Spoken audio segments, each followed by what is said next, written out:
Welcome to Feechem academy.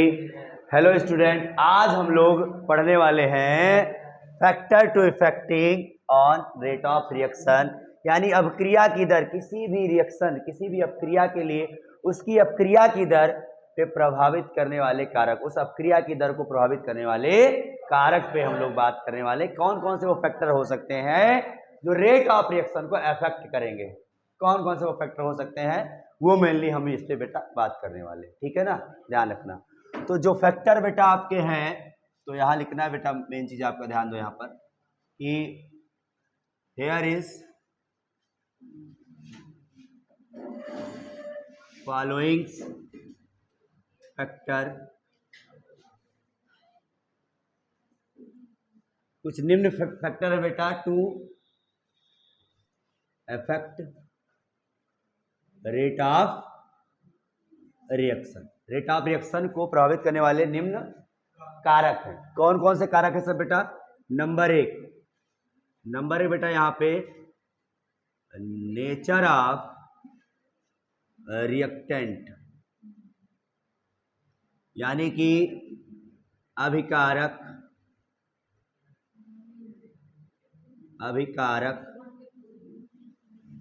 की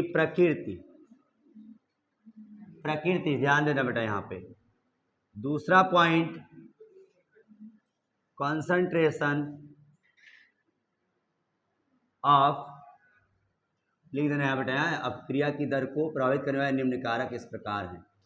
अभिक्रिया की दर को प्रभावित करने वाले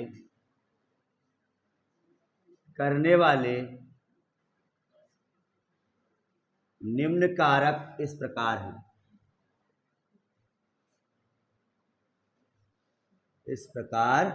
हैं, ठीक। तो कॉन्सेंट्रेशन, पहला चीज सर क्या हो गया? अभिकारक की प्रकृति। जो किसी भी रिएक्शन में जिस अभिकारक को हम लेते हैं उसी से हम प्रोडक्ट बनाते हैं, ठीक है ना, उसी से उत्पाद हम बनाते हैं। तो उसकी प्रकृति पे हम सबसे पहली चीज देखेंगे, ध्यान देंगे बेटा। और दूसरी सबसे बड़ी चीज बेटा यहाँ पर है कॉन्सेंट्रेशन ऑफ रिएक्टेंट, ध्यान रखना। तो दूसरी सबसे बड़ी चीज सर अभिकारक की सांद्रता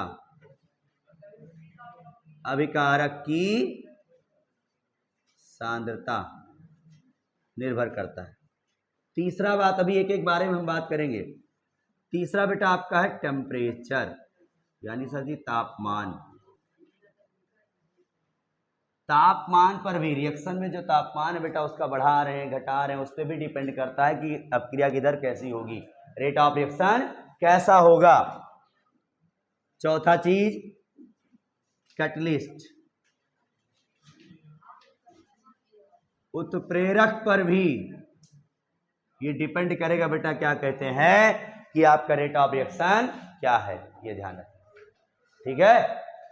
तो सबसे पहली बेटा हम बात क्या कर ले सर, जो आपको मेन रूप से अच्छे तरीके से इसकी प्रकृति के बारे में तो बेटा इंट्रोडक्शन में आपको गिवन है, इंट्रोडक्शन में चीजें इसको दी गई हैं आपको। तो इसको मैं अभी उसी तरीके से मैं आपको एक्सप्लेन कर दूंगा। लेकिन जो आपको मेन है सर, मेन क्या है आपका, जिसपे पूरा चैप्टर टिका हुआ है आपका, कॉन्सेंट्रेशन ऑफ रिएक्टेंट, अभिकारक की सांद्रता पर और टेम्परेचर पर, और लास्ट में कैटलिस्ट। ये तीनों की बात हम करेंगे पूरे चैप्टर भर में, ध्यान रखना। पूरे चैप्टर इन्हीं तीनों बात पे ही खत्म है, ठीक है। रेट ऑफ रिएक्शन का इन्हीं तीनों का एस्पेक्ट हम देखेंगे। तो लेकिन सबसे पहले सर इसका एस्पेक्ट देख लेते हैं जो इंट्रोडक्शन में है आपके एनसीईआरटी में, उसको समझो ध्यान से। नेचर ऑफ रिएक्टेंट से मतलब क्या होता है, इसका कुछ एस्पेक्ट है बेटा। फर्स्ट चीज ध्यान रखो सर, नेचर का मतलब होता है नेचर ऑफ रिएक्टेंट, अभिकारक की प्रकृति। पहली चीज सर क्या कहते हैं यहां पर, वो प्रोडक्ट जो अभिकारक है, अभिकारक सर की अवस्था मान लो, क्या बेटा इसकी अवस्था सर जी मतलब सर ये ठोस है कि गैस है कि द्रव है, यानी सर इसका स्टेट की बात हो रही है यहाँ पे, इसके रिएक्टेंट के स्टेट की बात यहाँ हो रही है सर। इसका अगर स्टेट, इसकी अवस्था ठोस है, गैस है, द्रव है, आप बताओ कोई भी रिएक्शन आप करा रहे हो, सॉलिड सॉलिड में मिलाओगे रिएक्शन बड़ी देर में होती है आपकी, लिक्विड लिक्विड में मिलाओगे थोड़ी रिएक्शन देर होगी, लेकिन गैस गैस मिलाओ तुरंत चट से रिएक्शन करेगा, तुरंत कुछ ना कुछ आपका बन जाएगा। ये ध्यान रखना सबसे बड़ी बात। तो मतलब सर अगर हम रेट ऑफ रिएक्शन की बात करें कि अगर अभिकारक आपका ठोस है तो रेट ऑफ रिएक्शन कैसा होगा, कम होगा, बहुत धीमे धीमे रिएक्शन होगी आपकी, लेकिन नहीं सर द्रव है तो कैसा होगा, थोड़ा ठोस से ज्यादा बढ़ जाएगा, और सर अगर गैस है तो बहुत जल्दी रेट ऑफ रिएक्शन बढ़ जाएगी आपकी, बहुत जल्दी हो जाएगा रिएक्शन। समझ रहे बात को बेटा ना, ध्यान देना ये बात। जैसे मान लो एक एग्जांपल ही कर लो, क्या कहते हैं बेटा, जैसे आइस का ट्यूब है आपका, कैसा है आइस बताओ, ठोस होता है ना। अब आइस को क्या कहते हैं, पिघलने में थोड़ा समय लेगा, लेकिन वही लिक्विड अगर बेटा आ जाए क्या कहते हैं, तो उसकी बात थोड़ा सा पिघलने में मतलब उसको वेपर बनने में क्या होगा, थोड़ा टाइम लगेगा। आइस को थोड़ा ज़्यादा टाइम लगेगा वेपर बनने में, लेकिन लिक्विड को वेपर बनने में, लिक्विड तो पहले ही है, आइस पहले लिक्विड बनेगा तब वेपर बनेगा, और लिक्विड पहले है तो वेपर बन जाएगा, और जो वेपर में खुदा है वो खुदे उड़ जाएगा गैस। तो गैस से क्या होता है, ज़्यादा रिएक्टिव होते हैं, तो ये ध्यान रखना। तो रिएक्टिविटी या फिर बेटा क्या कहते हैं, कहा जाए रेट ऑफ रिएक्शन क्या होगा, गैस का सबसे ज़्यादा होता है। मतलब बेटा यहाँ पे क्या लिखोगे आप, गैस मॉलिक्यूल का ज़्यादा होगा, फिर लिक्विड का होगा, फिर सॉलिड का होगा, यानी ठोस का होगा। ठीक है, ये ध्यान रखना, गैस, द्रव और ठोस, इनका रेट ऑफ रिएक्शन क्या होगा सर जी, इस तरीके से रेट ऑफ रिएक्शन डिक्रीज करता चला जाएगा।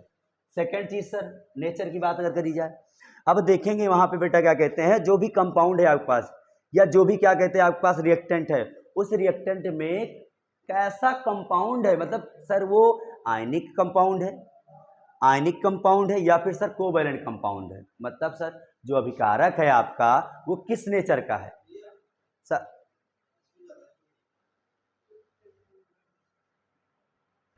लिसन, अब बेटा देखो यहां पर, मतलब जो अभिकारक है बेटा ध्यान दो, रिएक्टेंट जो है आपका सर, वो रिएक्टेंट सहसंयोजी यौगिक है या फिर आयनिक यौगिक है, इस पे भी डिपेंड कर रही बात, ध्यान रखना यहां पे। मतलब बेटा यहाँ पे सहसंयोजी यौगिक है, हाँ सहसंयोजी यौगिक, संयोजी यौगिक, या फिर आयनिक यौगिक।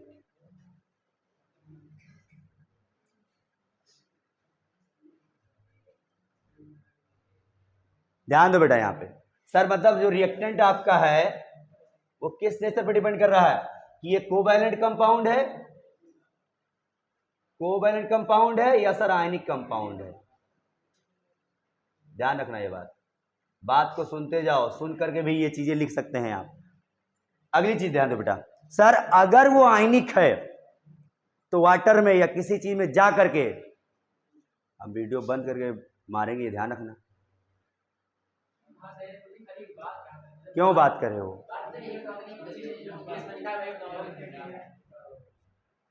लिसन, अब बेटा देखो यहां पर ध्यान से, ये रिएक्टेंट आपका है, अभिकारक है, सहसंयोजी भी हो, यौगिक भी हो सकता है और आयनिक यौगिक भी हो सकता है। In case of ionic compound, ionic यौगिक के केस में बेटा क्या होगा, रिएक्शन बहुत जल्दी जल्दी हो जाएगी, क्योंकि आयन क्या होते हैं, जाके बेटा सॉल्यूशन में क्या होगा, तुरंत टूट जाएगा आयन।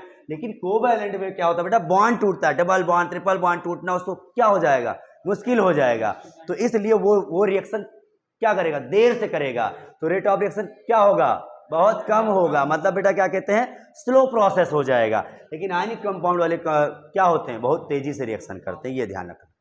तो यहां हम कह सकते हैं बेटा यहाँ पे कि आयनिक अगर कंपाउंड का जो आपका रिएक्टेंट है, ध्यान रखना, अगर ये रिएक्टेंट है तो इसका रेट ऑफ रिएक्शन क्या होगा, ज्यादा होगा। ध्यान रखिए, किससे, कोवैलेंट से, कोवैलेंट कंपाउंड रिएक्टेंट, ध्यान रखना। यही बात बेटा लिखो आप, आयनिक यौगिक का अभिकारक अगर है तो उसकी अभिक्रिया दर क्या होगी, ज्यादा होगी, और सहसंयोजी यौगिक क्या अभिकारक है तो उसका अभिक्रिया दर क्या होगा भैया, यहां पर ROR कम होगा, ये ध्यान रखना। अब तीसरा एस्पेक्ट आता है बेटा इसमें, साइज का। आकार का, आकार, साइज। अगर किसी रिएक्टेंट, किसी अभिकारक का आकार बढ़ा दिया जाए, मतलब मान लो सर हमें नमक घोलना है पानी में, ठीक है, तो एक नमक पहले आता था, कौन सा बताओ, अभी भी आता है, बड़े बड़े पीसेस वाले आते थे, सॉल्ट आता था ना।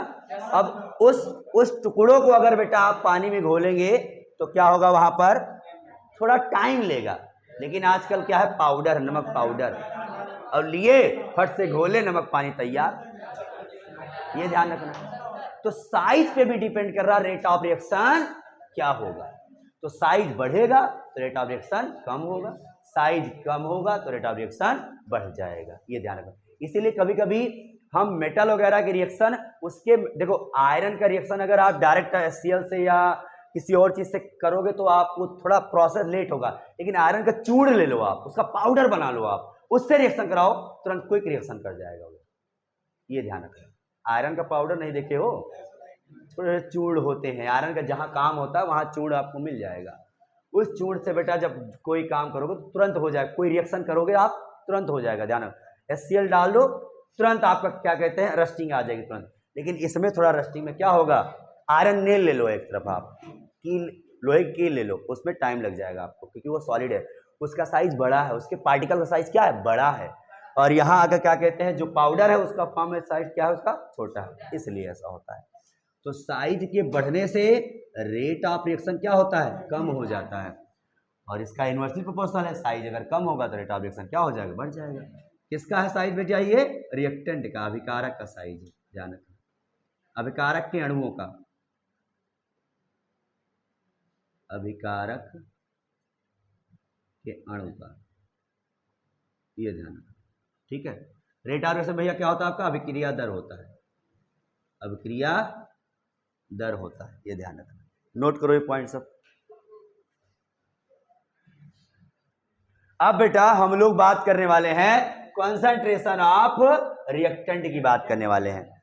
जनरली ये देखा गया बेटा, देखो यहां पर कंसंट्रेशन ऑफ रिएक्टेंट, अभिकारक की सांद्रता,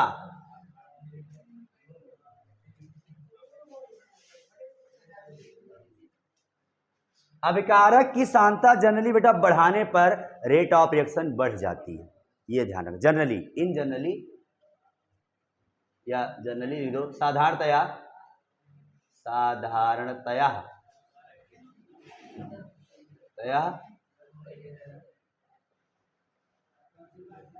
सांद्रता अगर बढ़ाएंगे तो सर रेट ऑफ रिएक्शन क्या हो जाएगा, बढ़ जाएगा। जितना ज्यादा रेट ऑफ आप सांद्रता बढ़ाएंगे, कंसंट्रेशन बढ़ाएंगे भैया आप, क्या हो जाएगा, रेट ऑफ रिएक्शन बढ़ जाएगा। ध्यान रखो, उतनी जल्दी काम होगा, ध्यान रखो, ठीक।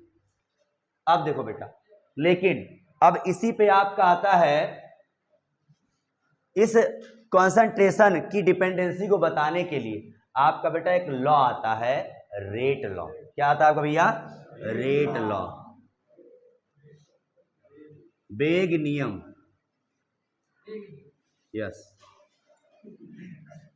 वेग नियम, किसका, अभिक्रिया का वेग नियम, ठीक है, अभिक्रिया का वेग नियम, फॉर रिएक्शन।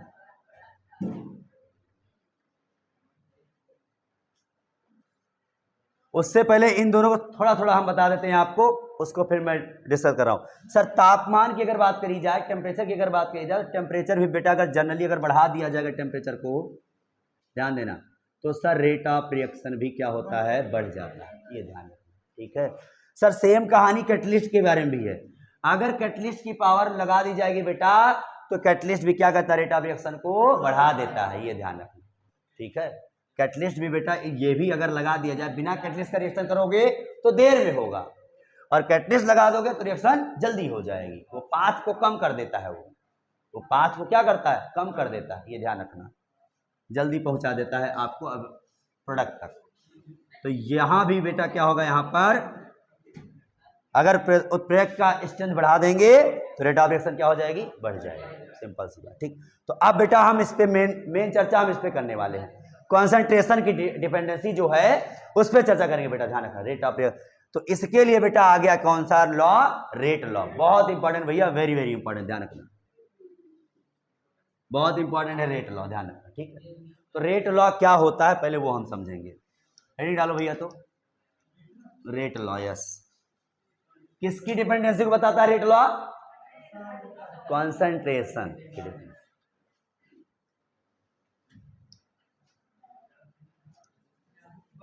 रेट लॉ, तो लिखो बेटा क्या कहते हैं,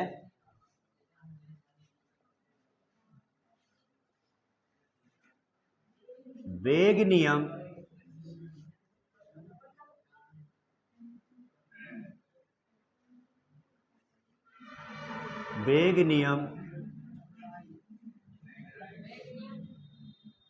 उस व्यंजक को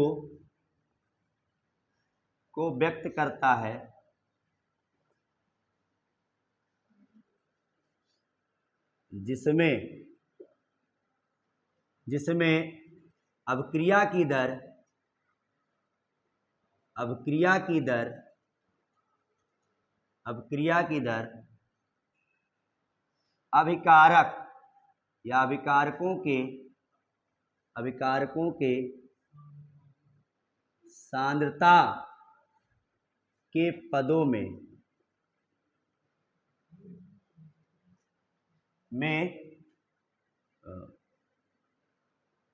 व्याख्यित होता है या फिर विस्तृत होता है, कह सकते हो आप। पदों में व्यक्त होता, लिख सकते हो, व्यक्त होता है, ध्यान रखना। वेग नियम उस व्यंजक को व्यक्त करता है जिसमें अभिक्रिया की दर अभिकारकों के सांद्रता के पद में व्यक्त होता है, ध्यान रखना। तो इंग्लिश में सर क्या लिखा जाए इसका, लिखो रेट लॉ, लिखो rate law express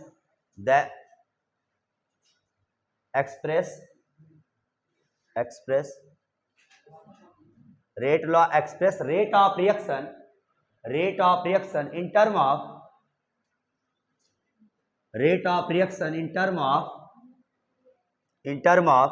concentration of reactant. Rate law express to rate of reaction in term of concentration of reactant. ये ध्यान रखना। मतलब सर रेट लॉ क्या है आपका, वो अभिकारक की सांद्रता के पद में अभिक्रिया की दर को व्यक्त करता है। सिंपल सी बात ये है, आई बात समझ में? सुनो बेटा यहाँ पे, तो ये कहा गया जनरली सर कि rate of reaction is directly proportional to क्या। देखो मान लो कोई रिएक्शन और रिएक्शन आर से क्या बन गया, प्रोडक्ट। मान लो ये रिएक्शन है भैया, आर से प्रोडक्ट बन रहा है, तो इसके लिए सर रेट ऑफ रिएक्शन कहा गया इन्होंने, रेट लॉ से ये आया बेटा, क्या कहते हैं कि जो अभिकारक होते हैं, अभिकारक तुम्हारे क्या कहते हैं, क्या है बेटा यहाँ पे, आर है। तो आर की सांद्रता कि क्या बताया गया, डायरेक्टली प्रोपोर्शनल बताया गया, ध्यान रखना ये बात। लेकिन सुनो ध्यान से, इस आर के जो सांद्रता है बेटा, उसकी पावर कुछ भी हो सकती है। ये वैल्यू क्या होती है आपकी, एक्सपेरिमेंटल वैल्यू होती है। रेट लॉ जो बेस्ड था आपका बेटा ना, वो आपका टोटल एक्सपेरिमेंट बेस पे था। कोई नियम जो गुलबर वगैरह आए पहले बना के चले गए कि डायरेक्टली जितना स्टाइकोमेट्रिक कोफिशिएंट होता है वही पावर पे लगा दिया जाए, तो ये सारा नियम क्या हो गया, खराब हो गया। वो डिपेंड नहीं करता उस पर, वो कभी कभी हो सकता है लेकिन हमेशा वो सही नहीं है। तो हमेशा सही क्या है सर, ये सही है हमेशा, ये ध्यान। ठीक है सर, इस रिएक्शन के लिए ये सही है। अगर मान लो फॉर अ रिएक्शन, मान लो बेटा एक दूसरी रिएक्शन लेते हैं, उसके लिए हम अच्छे से करते हैं। देखो मान लो ए स्टाइकोमेट्री ये गया sir, B capital B, sir यहाँ सी बन गया, मान लो डी भी बन गया, कोई दिक्कत नहीं। ये आपका मान लो रिएक्शन हो गया। रिएक्शन में क्या क्या सर कि अभिक्रिया की सांद्रता, ध्यान, अभिकारक की सांद्रता के पदों में होता है, ध्यान रखना बेटा। तो यहाँ ये कहा गया कि जो रेट ऑफ रिएक्शन है, इसके लिए अगर बेटा लिखा जाएगा तो रेट मतलब बेटा जो दर होता है आपका, या बेग जो होता है, यहाँ बेग कहेंगे आप, जो बेग होता है वो डायरेक्टली प्रोपोर्शनल किसके होगा भैया, जितने रिएक्टेंट होंगे, एक नहीं, एक से दो भी रिएक्टेंट होगा, चार होगा, वो सब पे ध्यान रखना। तो ए का जो बेटा आपका पावर होगा वो एक्स होगा, और बी का जो पावर होगा भैया वाई होगा। ऐसे जितने रिएक्टेंट बढ़ाते जाओगे एक्स वाई जेड आप अपने आराम से देते जाओ, लेकिन इस स्टाइकोमेट्री को गलती से मत रख देना, ये ध्यान रखना। सबसे बड़ी चीज गुलबर्ग ने यही बात बताई, वो बात उनकी क्या हो गई, गलत हो गई, इसलिए उनकी बात को हम मेंशन ही नहीं, उनकी बात को हम याद ही नहीं कर रहे हैं, हम कोई मान्यता उनको दी नहीं गई, ये ध्यान रखना, ठीक है। तो सर मेन कहानी क्या है यहाँ पे, इसके लिए ये है, ध्यान रखना। अब यहां पे जैसे इसका प्रोपोर्शनल साइन हटाएंगे आप, तो आपका बेग क्या हो जाएगा, बेग यानी रेट क्या हो जाएगा भैया, रेट बराबर आपका हो जाएगा बेटा यहाँ के आ जाएगा, और ए के पावर एक्स और बी के पावर वाई। अब बताना, ध्यान दो बेटा यहाँ पे, अब इसमें एक एक चीज हम डिफाइन करते हैं, सर एक्स क्या है, वाई क्या है, के क्या है, ए क्या है, इसको अब जानो ध्यान से। देखो अभी उतारना, पहले देखो ध्यान से।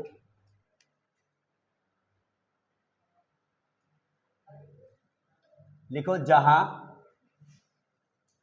जहां के क्या है बेटा आपका, वेग स्थिरांक, क्या भैया ये वेग स्थिरांक, रेट कांस्टेंट है, ये ध्यान रखना। के आपका सर ए क्या है आपका, कंसंट्रेशन ऑफ ए, यानी कि सर ए की सांद्रता, सांद्रता बेटा मोल पर लीटर में है, ध्यान रखना। Sir B concentration of B, यानी बेटा बी की सांद्रता है, ध्यान। सर एक्स क्या है आपका, एक्स है ए की सांद्रता का घातांक, ए की सांद्रता का घातांक, और वाई क्या है आपका, बी की सांद्रता का घातांक। यानी बेटा हम कह सकते हैं यहाँ पे पावर ऑफ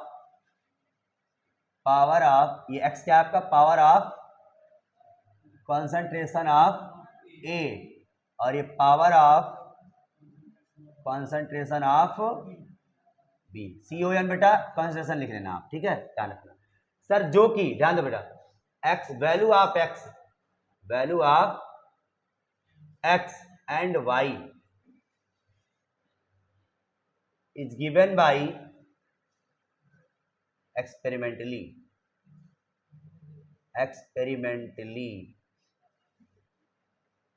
प्रायोगिक मान है बेटा, ध्यान रखना। एक्स तथा वाई का मान प्रयोग पर निर्भर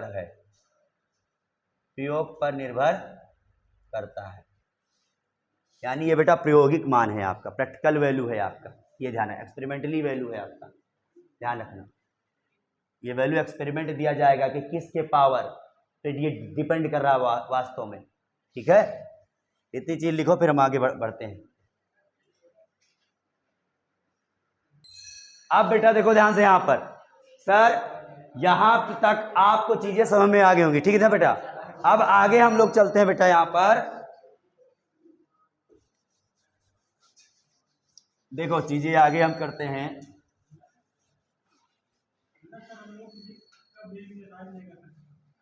बेग बेटा आपको दिया जाएगा वैल्यू किस तरीके से कि आपको क्या कहते हैं, अगर कंसंट्रेशन दुगना कर दिया जाए ए का, तो उसका रेट 3 गुना हो जाता है, और बी का आपका कंसंट्रेशन आपका मान लो बेटा 4 गुना कर दिया जाए तो रेट ऑफ रिएक्शन 2 गुना हो जाता है। इस तरीके से आपको क्वांटिटी दिया जाएगा, वैल्यू दी जाएगी, उसी के आधार पे, उसी के बेस पे आप एक्स वाई वैल्यू निकाल लेंगे। डोंट वरी, परेशान हो, क्वेश्चन कराएंगे आप आराम से निकालोगे एक्स वाई वैल्यू, परेशान ना हो, चलिए ठीक बेटा। अब देखो ध्यान से, यहाँ पर अब आगे हम बेटा थोड़ा हम चर्चा कर लेते हैं बेटा के बारे में। के स्पेशली डिफाइन करने के लिए पूछ लेता है व्हाट इज रेट कांस्टेंट, वेग स्थिरांक को परिभाषित कीजिए। उससे पहले बेटा क्या कहते हैं आप, ध्यान दो यहाँ पर, एक इसका अवकलित यानी कि बेटा डिफरेंशियल इक्वेशन लिख डालो आप। सर अभी क्या लिखे हो बेटा, ध्यान दो यहाँ पे, अभी आपने क्या लिखा था बताओ, रेट बराबर के ए की पावर x और b के पावर y, यही लिखे हैं ना आप। सर रेट आप किसके बेस पे बात कर रहे हैं, आप कॉन्सेंट्रेशन आप रिएक्टेंट के बेस पे बात कर रहे हैं। तो रिएक्टेंट के बेस पर सर आपने रेट को कैसे पढ़ा था बताओ, dr अपान में dt पढ़ा था, नहीं पढ़ा था? तो यही इक्वल होता है बेटा आपका k और a के पावर x और b के पावर y। ये आपका कैसा इक्वेशन बेटा यहाँ पर, सर डिफरेंशियल इक्वेशन है आपका, ये differential equation for rate law. Sir वेग नियम के लिए, हाँ वेग नियम के लिए अवकलित समीकरण, अवकलित समीकरण, ध्यान रखना ये है, ठीक बेटा। अब यहाँ पे हमें क्या कहते हैं, सारा खेल बताना है सर के बारे में, के की यूनिट के बारे में बताना है और के का डेफिनेशन हमको बताना है, ठीक है, ध्यान रखना यहाँ पर। तो देखो बेटा यहाँ पे के आप फार्मूले से ही देख लोगे, ध्यान दो, इस रेट ऑफ रिएक्शन, ध्यान देना बेटा, रेट ऑफ रिएक्शन अगर है, आपको पता नहीं है बेटा, rate of reaction in term of reactant minus में होता है। देखो ध्यान से, यहाँ पे वही चीजें चल रही ना, ओवर थिंकिंग जहां आएगी वहां चीजें ब्लैंक हो जाएंगी, समझ में चीजें नहीं आएंगी, वहां पर चीजें रिवाइज करते चलो, पीछे की चीजें कुछ नहीं आएगा नहीं, फिर आपको ये ध्यान रखना। देखो यहाँ पर सबसे पहला हम सर के को डिफाइन करना चाहते हैं, ध्यान दो यहाँ पे, इफ के को डिफाइन कर ले बेटा, डेफिनेशन ऑफ के, व्हाट इज के, के मतलब रेट कांस्टेंट, रेट कांस्टेंट वेग स्थिरांक।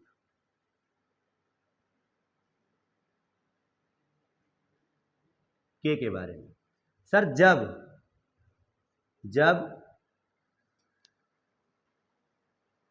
सांद्रता, जब अभिकारकों की सांद्रता, अभिकारकों की सांद्रता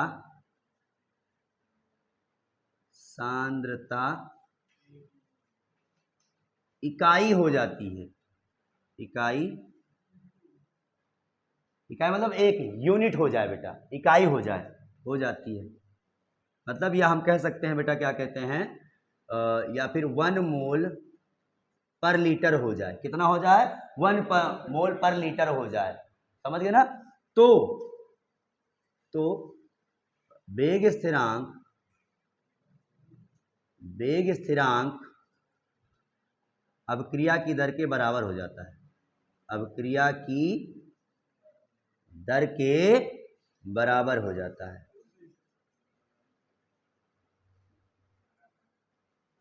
ध्यान देना यहाँ भैया, जैसे हम लोगों ने क्या किया, इसका एक रख दिया वैल्यू, इसका एक वैल्यू रख दिया, तो एक के पावर कुछ भी रखो भाई एक ही आएगा, एक के पावर कुछ भी रखो एक ही आएगा, तो के को गुणा कराओ एक से के ही आया, तो के हमारा किसके बराबर बताओ ध्यान से, अरे भाई रेट ऑफ रिएक्शन, इसी के तो बराबर हो गया आपका, अभिक्रिया की दर के बराबर ही हो गया आपका बेटा ना। तो वही चीज यहाँ पे है, तो लिखो यहाँ पे when concentration of reactant will be 1 unit या फिर 1 मोल पर लीटर, दोनों ले सकते हैं आप, चाहे 1 यूनिट या फिर 1 मोल पर लीटर। रिएक्टेंट्स हैं, कई सारे रिएक्टेंट हो, कोई दिक्कत नहीं है, ठीक। Then rate constant is equal to rate of reaction, ध्यान रखना यही कहानी है सर। इसको प्रूफ करके दिखाइए। देखो क्या प्रूफ करना है भाई, कितना आसान है बताओ, ध्यान दो। आ जाएगा नहीं आ जाएगा, खुद से बताओ आप लोग, आ जाएगा ना। देखो ध्यान, ये देखो सर के की वैल्यू हम सर रेट पे रख रहे हैं, रेट है ना। अब रेट के नीचे सर हमने क्या कर दिया, ए की पावर एक्स रख दिया और बी की पावर एक्स रख दिया। बेग है मान लो, हाँ वाई भाई। सर हमें गिवन है कि ए की वैल्यू और बी की वैल्यू सर 1 मोल पर लीटर रखो बेटा। तो रेट यानी बेग, इसकी बात क्या हो रही है, बेग की बात हो रही है, बेग या दर है, ध्यान रखना, बेग या फिर दर कहेंगे इसको। तो सर दोनों वैल्यू रखो बेटा, 1 की पावर एक्स 1 की पावर वाई, तो दोनों भाई क्या होगा, 1 ही होगा। तो के किसके बराबर होगा बताओ ध्यान से, रेट के बराबर हो जाएगा। रेट बेग या दर के बराबर हो जाएगा आपका, ये ध्यान रखना। आई बात समझ में। अब सर के की यूनिट देख लो, बस कंक्लूड करते हैं हम लोग। यूनिट ऑफ के की इकाई, बेग स्थिरांक की इकाई कैसे करो बेटा, यहीं से निकालो, यहीं से आप पहले इसको नोट करो, तो इसको हटा दे इधर, नीचे लिख रहे हो क्या, लिखो। यूनिट ऑफ के की बात करेंगे बेटा हम लोग, यहीं से निकाल लेंगे, ध्यान देना, वहीं से बेटा के की यूनिट निकालना हमें। सर रेट की यूनिट आप क्या पढ़े बताओ बेटा, मोल पर लीटर पर सेकेंड। तो मोल पर लीटर, या फिर ऐसा बोल सकते हो आप इसको बेटा, क्या कहते हैं, मोल लीटर इनवर्स सेकेंड इनवर्स, ये कह सकते हैं आप। किसका भैया, ये रेट का है, बेग का, क्रिया की दर का ये है सूत्र, ओ आपका यूनिट, इकाई, मात्रक। सर जी सांद्रता ए का क्या होगा बताओ बेटा, मोल पर लीटर के power X. Sir ji B का भी क्या होगा, मोल पर लीटर के power Y. Sir ji mole per litre का हो चाहे लीटर इनवर्स, ठीक, और सेकंड इनवर्स। यहां इसको क्या कह सकते हैं हम लोग, मोल लीटर इनवर्स कह सकते हैं ना, कैपिटल लिख के चलो सही रहेगा। तो यहां देखो बेटा, यहाँ सर दोनों चीज सेम है ना, एक्स प्लस वाई होगा नहीं होगा बोलो, तो मोल लीटर इनवर्स के पावर एक्स, देखो बेटा पर लीटर था, हमने लीटर इनवर्स लिख दिया, कोई दिक्कत, ऊपर आ गया litre inverse, X plus Y हो गया। अब सर जी ध्यान दो बेटा, यहां पे पूरे में क्या है, पावर में अगर देखा जाए तो वो 1 पावर है। अब ये दोनों कहां जाएगा बोलो, mole litre inverse 1 minus X plus Y, और सेकेंड इनवर्स यहां रहेगा भैया, ध्यान रखना। तो सर यहां क्या हो गया आपका, ध्यान दो बेटा, यहीं लेट कर लेते हैं हम लोग कि x प्लस वाई क्या है आपका, n है, क्या है, n है। और यही डिपेंड करता है बेटा ऑर्डर ऑफ रिएक्शन को भी बताता है, ये ऑर्डर ऑफ रिएक्शन सर अभिक्रिया की कोड भी बताता है, यही अभिक्रिया की कोड भी ये बताता है, ये ध्यान रखना, ठीक है, अभिक्रिया की कोड भी ये बताता है। तो देखो ध्यान से यहाँ पे सर क्या हो गया यहाँ पे बेटा, mole litre inverse 1 minus N, हमने x प्लस वाई क्या मान लिया, n मान लिया, ध्यान दो बेटा यहाँ पर n मान लिया, तो और डॉट में सेकंड इनवर्स, ये क्या हो गया भैया आपका k, यही k की यूनिट है। अब सारे रिएक्शन सर फर्स्ट ऑर्डर के लिए n बराबर 1 रख देना, सेकंड ऑर्डर के लिए 2 रख देना, जीरो ऑर्डर के लिए 0 रख देना, सबका वैल्यू आ जाएगा खटाक से। देखो ध्यान से यहाँ पे मात्रक के का मात्रक यूनिट, ठीक, लिख दो for zero order, zero order मतलब शून्य कोटि के लिए सर, मतलब n बराबर 0, n बराबर क्या हो गया 0। ध्यान दो बेटा यहां पर जैसे n बराबर 0 रखेंगे क्या होगा बताओ, यहां पे इसी में रखना है आपको, तो मोल litre inverse 1 minus 0 second inverse होगा नहीं होगा, तो मोल लीटर इनवर्स 1 सेम है भैया सेकेंड इनवर्स, तो ये किसकी यूनिट हो गई बताओ, जीरो ऑर्डर की यूनिट हो गई, किसकी यूनिट हो गई भैया, हाँ, शून्य कोट की अपक्रिया के लिए ये यूनिट हो गई के की यूनिट, के का मात्रक,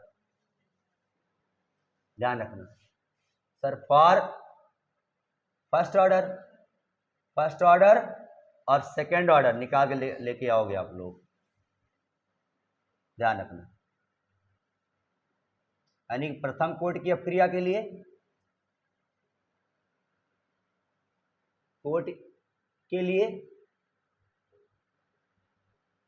ध्यान रखना क्या रखोगे, n बराबर 1 रख देना बस, सेकेंड इनवर्स हो जाएगा के की वैल्यू, ध्यान रखना बस। n बराबर यहाँ 2 रख देना, चीजें दोनों इनवर्स हो जाएंगे, mole inverse litre, second inverse हो जाएगा आपका, करके लाना है आपको, ध्यान रखना द्वितीय कोट की अपक्रिया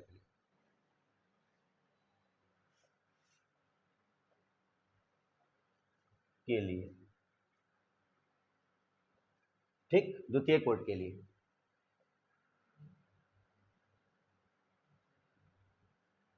ठीक, ध्यान n बराबर 2 रख देना, किसमें, इसी फार्मूले में रख देना भाई, कितने भी कोट की आपको निकालनी हो सब आ जाएगा आपका, ठीक है ना, ये ध्यान रखना।